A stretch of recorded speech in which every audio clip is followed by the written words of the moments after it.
నమస్తే టిఆర్ నిజం నేను మీ తాళ్ళపల్లి రమేష్. ఈరోజు మార్నింగ్ న్యూస్కు స్వాగతం. అన్ని పేపర్లోనే ఒక ప్రధాన వార్త ఒకసారి చూసుకుంటే ఇది కొన్ని విషయాలు సమాజం ముందుకు రావు, సమాజం చెప్పడానికి భయపడే సందర్భాలు ఉన్నాయి. ఎందుకంటే ఈరోజు అడిగితే ఏమవుతుందని చెప్పేసి భయంతో జరుగుతూ ఉన్నది. ఇది ఏంటంటే ఈరోజు ఒక విషయాన్ని మనం ఆలోచన చేసుకుంటే Congress party, BRS party, BJP పార్టీలు ఇక్కడ ఉన్నాయి. తెలంగాణలో అధికారం కోసం ఆరాట పడతానే ఆతృతతో ఎదురు చూస్తూ ఉన్నాయి. ఇక మీరు తప్పు చేసిర్రా అని చెప్పేసి నీళ్ళ యుద్ధం అయితే స్టార్ట్ అయింది. ఈ నీళ్ళ యుద్ధాలతోటి మరి రైతులకి ఏం ఉరుగుతుందో తెలుస్తలేదు, కానీ రాజకీయ నాయకులు ఐడెంటిఫై అవడం కోసమా లేకపోతే అధికారాన్ని అందుకోవడం కోసమో ఇక ఒకరి మీద ఒకటి ఆర్భాటాలు వేసుకొని అమ్మ వీడు ఇది చేసిర్రా, పోయినసారి వాళ్ళు అది చేసిర్రా, ఇది చేసిర్రా అని చెప్పేసి ఒక పెద్ద కథ అయితే జరుగుతూ ఉన్నది. అది తప్పొప్పులు ఏందని చెప్పేసి మేధావులు అంటున్నారు. ఒకసారి చేయాల్సిన సందర్భం ఉన్నది. వాస్తవానికి ఈరోజు చదువుకున్నోడు దేశ స్థితిగతులను మార్చాలి అని చెప్పేసి చెప్పాడు సందర్భం ఉంటుంది. కానీ ఇక్కడ ఏం జరుగుతుంది అంటే రాజకీయ నాయకుడు చెప్పిందే చదువుకున్న మేధావులంతా పాటించాల్సిన సందర్భం వస్తూ ఉన్నది. మరి ఇదేందో చూసుకోవాల్సిన ఇక ఇప్పుడు మనకు 12,000 పైచిలకు గ్రామాలు ఉన్నాయి. మన తెలంగాణ రాష్ట్రంలో 12,000 పైచిలకు గ్రామాలు ఉంటే ఇక ఎల్లుడిలో ప్రభావం ఉంటుంది. ఇక ఆరుతడి పంటలు వేసుకోవాలి, ఇక రైతులు ఇబ్బంది పడవద్దు. 9,000 గ్రామాలల్లా ఇక కరువు సంభవిస్తుంది అని చెప్పేసి చెప్తా ఉన్నారు. ఇక రాజకీయ నాయకులు ఒకరిని నాయన నువ్వు ఆ నీళ్ళు పంపిపోయి, ఆ నీళ్ళు పైకి పంపి, అది కాళేశ్వరం రింపు, ఇంకోటి రింపు, ఇంకా అది చేస్తే నీళ్ళు వస్తాయని చెప్పేసి ఇంకో అట్లా కాదు పోయి ఇది రింపితే అది పోతుంది అని చెప్పేసి కూలిపోతుంది, ఊళ్ళే కొట్టుకపోతాయని ఒక్క ఆయన అంటాడు. ఏదేమైనప్పటికీ వాళ్ళ మధ్య నీళ్ళ యుద్ధం అయితే మొదలవుతుంది. కానీ ఒక్కసారి మీరు గుర్తుపెట్టుకొని పోయి రాజకీయ నాయకులు ఒక్కసారి చూడండి, ప్రజలను మీరు కూడా ఆలోచించండి. మీ పిల్లలు పాపం గురుకులాలు బాగున్నాయి, గురుకులాల వల్ల పిల్లలు మంచి విద్య అందుతుంది, మంచిగా ఉంటుంది, అంత మంచి పౌష్టికారం అందిస్తాను అని చెప్పేసి ప్రభుత్వాలు చెప్తా ఉన్నాయి.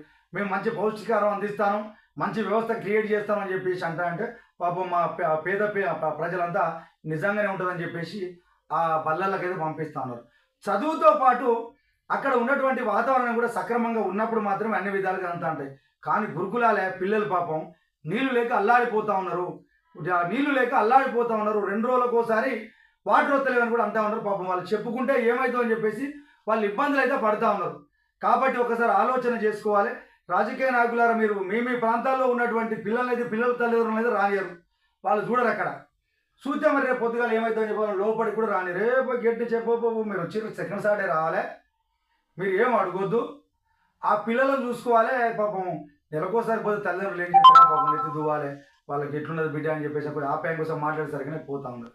కానీ పరిస్థితులు ఏ విధంగా ఉన్నాయి, వీళ్ళకు నాణ్యమైన బువ్వ పెడతానరా, మన పౌష్టికారం అందిస్తూ ఉన్నారా, లేకపోతే వాటర్ సోర్సెస్ సక్రమంగా ఉన్నదా అని చెప్పేసి చూడాల్సిన సందర్భాలలో వాళ్ళు చూడడానికి ఆస్కారం లేకుండా పోతూ ఉన్నది. ఆ గురుకులాల మీరన్న రాజకీయ నాయకులు ఈ లుల్లులు పనిచేసి నిజంగా ఈ ప్రజలపైన ప్రేమ ఉంటే ఆ నీళ్లు ఉన్నాయా, ఈ సక్రమంగా అందుతానయా, పిల్లలు చేదుకుంటారా, నల్లలనే వస్తానయా, కనీసం బోర్లు పనిచేస్తానయా, లేకపోతే హైదరాబాద్ నగరాల ట్యాంకర్లు టైంకి వస్తానయా, మరి నీళ్ళను ఎప్పటి నుంచి ఎప్పటి వరకు ఇస్తూ ఉన్నారు, ఇదನ್ನು చూడాలి. వాస్తవానికి గురుకులాల్లో ఉన్న పిల్లలంతా ఎక్కువ మంది ఈ ఆడపిల్లలు ఉంటారు. వాళ్ళకు ఉన్నటువంటిది కొంచెం యుక్త వయసు వచ్చిన తర్వాత వాళ్ళకు కొన్ని సమస్యలు ఉంటాయి. అది ఎప్పుడు ఏమవుతుందో తెలియదు. కాబట్టి నీళ్ళు అనేవి అందుబాటులో ఉండాలి. వాళ్ళకు ఉన్నటువంటి కొన్ని ఇక అన్ని తల్లిదండ్రులే ఉండరు, అక్కడ ఉన్నటువంటి వాళ్ళందరికీ తెలుసు. కాబట్టి ఆ నీళ్ళ దగ్గరతోటి వాళ్ళు అల్లాడిపోతూ ఉన్నారు. అదే రాజకీయ నాయకులారా, మీ బిడ్డలనేమో పెద్ద పెద్ద ప్రైవేట్ కార్పొరేట్ స్కూళ్ళలో పంపించి హాస్టల్లో వేసి మీరు ప్రతి 15 రోజులకు ఒకసారి మీకు నచ్చినప్పుడు పోయి చూడవచ్చు.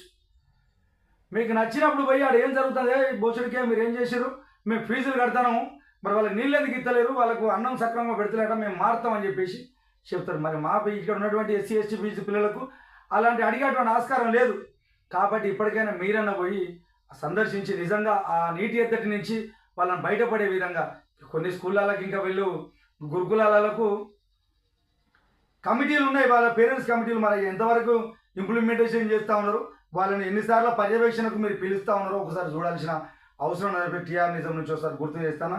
నాట్ ఓన్లీ అధికారంలో పార్టీ కాదు, అన్ని పార్టీలు మీరంతా మా ప్రజల కోసం పనిచేస్తుంటారు కాదే. మీరంతా మా ప్రజలు మిమ్మల్ని తీర్చిదిద్దాం, మేము బడులను బాగు చేస్తాం, పౌష్టికారాలు అందిస్తాం, ఇంకేదో చేస్తాం, మా ప్రభుత్వం ఇది చేసింది, మేమైతే ఇది చేస్తాం.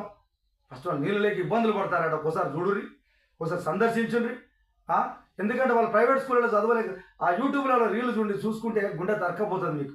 ఏంది పిల్లలు ఇంత ఆ తల్లిదండ్రులు చూడగానే అంత దూరం నుంచి అమ్మా అని ఉరికొచ్చి అతుక్కుంటే వాళ్ళ ఆప్యాయత అసలు వీళ్ళు ఏం జరుగుతుందో చూడలేని సందర్భాలు. వాళ్ళు అనుకుంటారు బిడ్డ మా దగ్గర పైసలు లేక మిమ్మల్ని దూరం పెట్టాల్సిన సందర్భం ఉన్నది. ఇది ప్రైవేట్ స్కూళ్ళలో పంపిస్తేనేమో పైసలు కట్టాలి, గవర్నమెంట్ స్కూళ్ళలో పంపిస్తే సరైన వసతులు లేవు, ఇది కిందనో మీదనో పడి చదువుకోరు బిడ్డ, మా పరిస్థితులు బాగాలేవని చెప్పేసి వాళ్ళు చెప్తా ఉన్నారు. నిజంగా ఈ రాజకీయ నాయకులు ఆ పిల్లల పక్షాన ఒక్కసారి ఆలోచన చేసి నిజంగా నీళ్ళ ఎద్దటున్నదా, ఖచ్చితంగా నాణ్యమైన ఆహారం అందుతుందా, పౌష్టికాహారం అందుతుందా అని చెప్పేసి ఒకసారి చూడాలని చెప్పేసి టీఆర్ నిజం నుంచి గుర్తు చేస్తా ఉన్నాం. పాపం అడ్లూరు లక్ష్మణ్ మంత్రి గారు అప్పుడప్పుడు ఆ గురుకులాలను సందర్శిస్తూ ఉన్నాడు. ఎందుకంటే ఆ సామాజిక వర్గాల బాధలని తెలుసు కాబట్టి ఆయన కొంచెం చేసేటువంటి దృక్పథంతో ఉండడనిపిస్తూ ఉంటుంది. కాబట్టి మీరు కూడా ప్రతిపక్షంలో ఉన్న అధికార పక్షంలో ఉన్న ఒకసారి దాన్ని నీటి ఎద్దటి నుండి అరికట్టాలని చెప్పేసి టీఆర్ నిజం నుంచి గుర్తు చేస్తాను. తల్లిదండ్రులు మీరు ఖచ్చితంగా మీరు పోయినప్పుడు ప్రతిసారి పోయినప్పుడు ఆడ మీటింగ్లో పాల్గొంటలేరు. జనరల్గా మీరు పోయి నీళ్ళు లేవాట అది లేవో పెద్ద మీటింగ్ కండక్ట్ చేయండి, 500-600 మంది పిల్లలకు నీళ్ళు అందిలే, మీరు మాత్రం టీచర్లు మీకు నీళ్ళు ఉంటాయి అన్నీ ఉంటాయి, పిల్లలకు వస్తలేవాట ఒకసారి చూడాలని చెప్పేసి ఈ రాజకీయ నాయకులను టీఆర్ నిజం తరఫున ఆ పేద కుటుంబాల నుంచి ఒకసారి తెలియజేస్తా ఉన్నా.